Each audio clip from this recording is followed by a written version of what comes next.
Shortly after the World Health Organization declared the COVID-19 as a pandemic the previous year, the government of India initiated a nationwide lockdown and thus began my journey.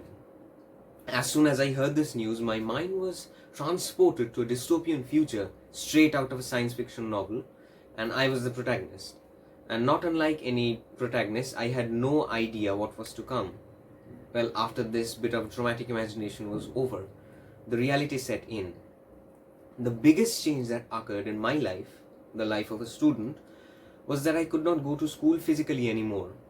We did have our classes and we learned the lessons through various recorded and live sessions, but that feeling of going to school, sitting in a classroom, interacting with the teachers, having fun with our friends was missing.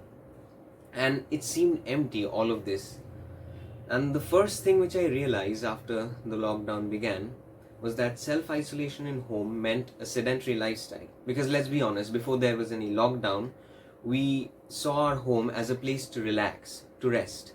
So if we were to stay in our home and do everything from work to school, then we would be reverting to that form of a lifestyle.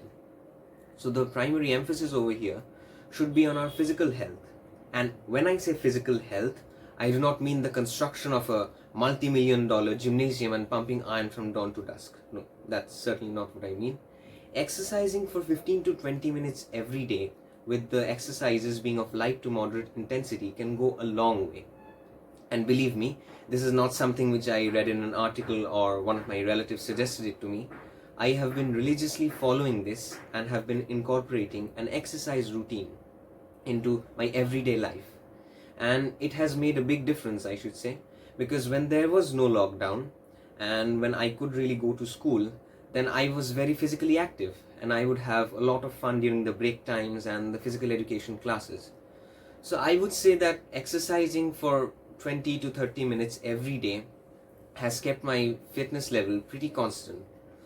The next thing was mental health.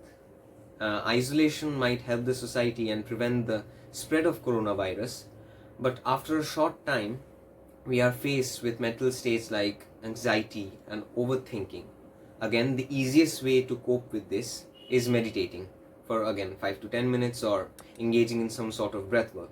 But since most of us are not into that stuff, something else which can work miracles is organizing a video conference with your friends and family. You'll be amazed at how simple this sounds, yet how effective this is.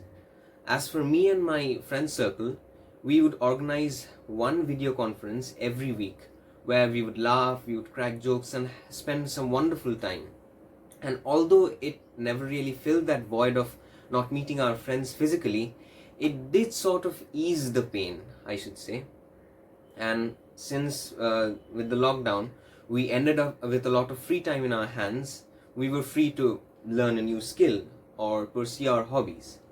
As for me, I am an avid lover of music and a voracious reader of books. So I read a lot of books in these lockdown, I listened to a lot of songs, and I had more time to practice my instrument, which is the sarod. And I'm really happy to say that I believe that I've improved a lot over this past year. And no matter what I did, I had this thought in the back of my mind, and I believed this with all my heart. It was the hope that this too shall one day pass. So congratulating each and every one of you out there who made this transformational journey in the lockdown just like me. I am Raunaak from the Future Foundation School. Thank you.